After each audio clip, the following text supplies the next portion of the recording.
Good morning. I'm Carl with the Honda Public Library. As Texans, we should of course always remember the Alamo and the Texas Revolution that the Battle of the Alamo was a part of. But did you know that the Texas Revolution was not the first attempt at independence from Mexico? What was this first rebellion? Why did it fail? And how is its legacy felt today? Let's answer these questions on this chapter of Monday Memories. At the turn of the 19th century, the northern frontier of Mexico was very sparsely populated, and the Spanish Empire, and eventually the Mexican government that succeeded it, sought to change this by granting settlement rights to men known as empresarios, who were responsible for developing the land that they claimed and bringing settler families with them. In the wake of the Panic of 1819, the United States' first major economic crisis, many white settlers in the southern United States wanted to seek opportunities elsewhere and were eager to move to Texas. One of these empresarios was Hayden Edwards, who was given land rights in the Nacogdoches area, and arrived in his lands with 800 families in August of 1825.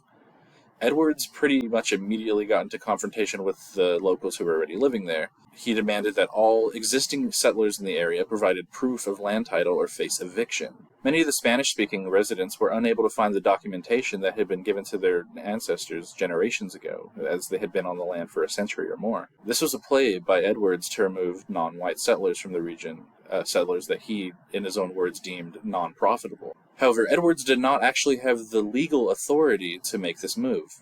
The Mexican government, anticipating resistance from the locals, began to validate all of the old land titles, and eventually annulled Edwards' right to settle entirely, expelling him from Mexico. Edwards had already invested $50,000 into his lands, which is today's equivalent of $1.5 million.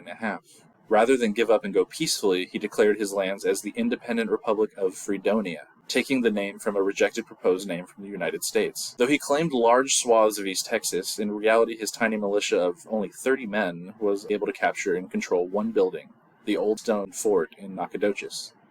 This force alone would not have presented much of a threat, but the Mexican government became alarmed at Edwards' request for an alliance with the Cherokee tribe, who had been promised land in the area a while back and wanted to make good on these claims through force. This alliance would have been able to turn the tide of battle, or at least make the battle far costlier for Mexico. Stephen F. Austin was called in to negotiate with tribal leaders. Austin would go down in history as the father of the Texas Revolution, but at this point in history, he just wanted to keep good ties with the Mexican government, resolve all disputes through diplomatic means, and work with them instead of against them. Helping to put down the rebellion was just the better approach to business for now. Without the aid of the Cherokee, revolution became an unpopular idea, and infighting within Edwards' militia began. On the 23rd of January, 1827, Austin arrived in Nacogdoches with 70 Texas militiamen as part of a larger Mexican force, and the Freedonians fled without a single shot being fired. Most of the Freedonian leaders escaped punishment by fleeing into the United States, including Edwards, who sought refuge in Louisiana. Mexico began to limit the amount of white settlers that could come in, fearing that allowing more into the country would tip the balance of power and allow the United States to grab land and influence away.